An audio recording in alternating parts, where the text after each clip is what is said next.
Hola, tutorandos de YouTube, ¿qué tal? Bienvenidos a una clase más en la que vamos a insistir en el tema de campos conservativos y sus características. En esta ocasión le toca el turno a la electrostática, que será el último ejemplo que veamos en esta tanda. Entonces, básicamente lo que vamos a hacer es lo mismo que en los vídeos anteriores. Vamos a partir de la energía potencial electrostática, vamos a sacar la fuerza electrostática y vamos a ver que el trabajo que realiza esta fuerza es conservativo, en el sentido de que dependerá únicamente del punto inicial y del punto final y dará igual la trayectoria que se siga por el medio. El procedimiento va a ser muy similar a gravedad de Newton y si habéis visto ese vídeo, este vídeo es más de lo mismo pero con cargas en vez de con masas. Vamos con ello. Como punto de partida recordaremos que la electrostática trata de la interacción entre cargas eléctricas. Si aquí colocamos una carga eléctrica Q y aquí colocamos otra carga eléctrica Q, mayúscula y minúscula para distinguir, y la separación entre ellas es R, la energía potencial electrostática entre las dos cargas será igual a la constante de Coulomb multiplicada por la carga Q mayúscula por la carga Q minúscula entre la distancia que las separaba. Esta era una energía potencial central que era positiva si las dos cargas tenían el mismo signo y negativa si las cargas tenían signo opuesto. Como la energía potencial era central, podíamos obtener a partir de ella una fuerza eléctrica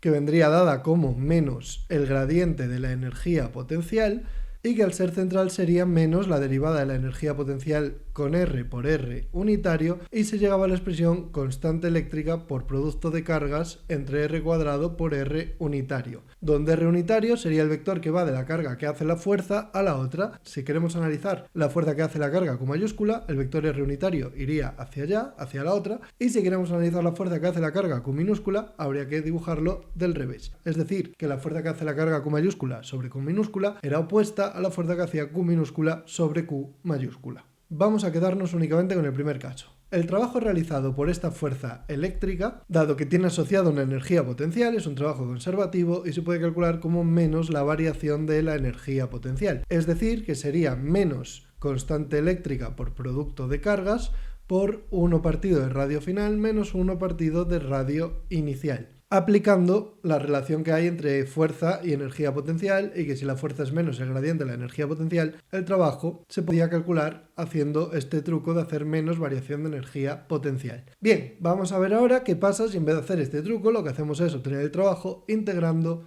la fuerza. Es decir, si lo que hacemos es decir que el trabajo es integral de fuerza por diferencial de R. Y aquí nos va a suceder exactamente lo mismo que nos sucedía en gravedad de Newton, que tenemos que distinguir por lo menos dos casos principales. ¿Qué sucede si la trayectoria es alejando o juntando las cargas? ¿Y qué sucede, por otra parte, si la trayectoria es haciendo que una carga gire alrededor de la otra? Para esto vamos a considerar que tenemos aquí la carga con mayúscula y que la fuerza eléctrica, por ejemplo, va hacia afuera, porque la carga que la está padeciendo con minúscula tiene el mismo signo y como las cargas del mismo signo dan lugar a una fuerza de repulsión, la fuerza eléctrica en cada punto iría hacia afuera. Insisto en que lo que estamos representando aquí es cómo sería la fuerza que percibiría la carga Q minúscula si es del mismo signo que Q mayúscula según el lugar en el que se coloque. Y ahora lo que vamos a hacer es pensar en una trayectoria que vaya hacia afuera, esta trayectoria A que marco por aquí. Pues bien, en este caso, en el caso A, el vector director diferencial de la curva sería R unitario por dr porque va hacia afuera. Y tendríamos que el trabajo es la integral de constante eléctrica por carga entre R cuadrado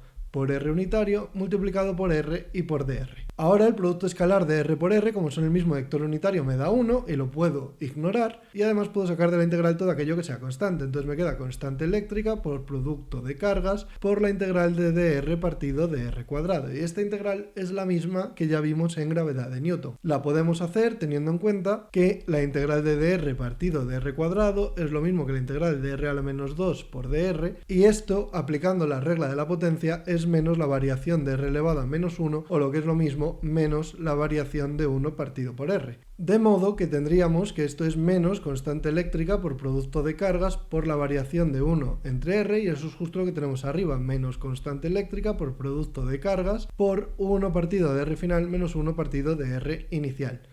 Así que hemos comprobado que haciéndolo con integrales llegamos a la misma conclusión que haciéndolo con el truco de la energía potencial. Y como nos sucedió en gravedad de Newton, esto solo es uno de los dos casos, cuando la trayectoria es radial, hacia afuera o hacia adentro, cuando lo que cambia es el radio. Pero hay otra opción, que es que lo que cambie sea el ángulo, es decir, que la carga pequeña gire alrededor de la carga grande. ¿Cuál es el trabajo realizado por la fuerza eléctrica en este caso? Pues vamos a verlo. Cuando el objeto gira, el vector director diferencial sería θ unitario por R por dθ, y el trabajo realizado sería la integral de constante eléctrica por producto de cargas entre R cuadrado por R unitario por θ unitario por R por dθ. Y ahora, como θ unitario y R unitario son vectores perpendiculares, este producto escalar de aquí da 0 y toda la integral da 0. Es decir, que si la carga Q minúscula girara alrededor de la carga Q mayúscula, la fuerza eléctrica estaría realizando un trabajo de 0. De modo que, combinando los dos casos, o bien el trabajo es como nos quedó aquí si la trayectoria es radial, o bien el trabajo es 0 si la trayectoria es angular. De modo que realmente el trabajo eléctrico únicamente va a depender de cuánto cambia el radio, porque es la única situación en la que se produce realmente trabajo eléctrico, y por tanto la fórmula que ya habíamos visto arriba, utilizando la energía potencial, es la fórmula ya más general que hay. Contempla todas las posibilidades, tanto trayectorias radiales como angulares. ¿Por qué? Porque las trayectorias angulares siempre producen un trabajo de 0 julios en este tipo de situación. Y quedaría demostrado, por tanto, que la fuerza eléctrica es conservativa. Depende únicamente de cuál es el punto final y cuál es el punto inicial. Da igual cómo se llegue desde un sitio hasta el otro. Si el radio inicial y el radio final son los mismos, el trabajo es el mismo. Y por supuesto, si empezamos en un radio y acabamos en ese mismo radio, es decir, si R es igual a R0, el trabajo total es 0.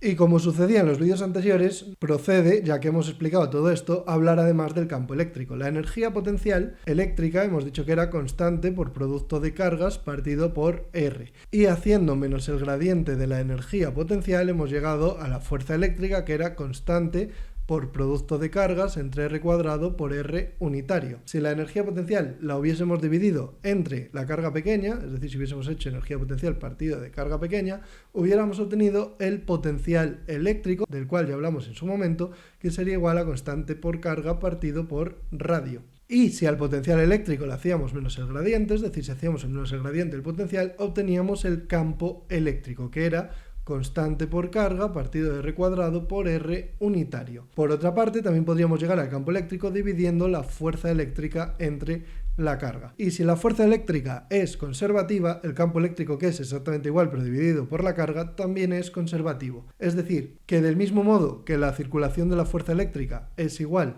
a menos la variación de energía potencial, que es igual al trabajo, vamos a tener que la circulación del campo eléctrico es igual a menos la variación de potencial eléctrico. Son vectorialmente campos vectoriales conservativos. Y por último vamos a hablar una vez más del tema de las unidades. La energía potencial eléctrica se mide en julios, la fuerza se mide en newtons, aunque también valdría julios partidos por metro, el potencial eléctrico se mide en julios partido de coulombio, aunque también nos valdría voltios, y el campo eléctrico se mide en newtons partidos por coulombio, o bien en voltios partido de metro, o bien en julios partido de metro y de coulombio. Y esto sería todo. Espero que con estos 4 vídeos acerca de trabajo conservativo y no conservativo aplicados a ejemplos de gravedad de Galileo, gravedad de Newton y electrostática, el concepto quede más o menos claro. A partir de la siguiente clase de física ya vamos a cambiar de tema al concepto hermano de la circulación, que es el flujo. Vamos a empezar a hablar ya de flujo gravitatorio y vamos a ver sus características y por qué son esas y no son otras. Como siempre, espero que este vídeo os haya sido de utilidad y nos vemos en el siguiente. ¡Hasta luego!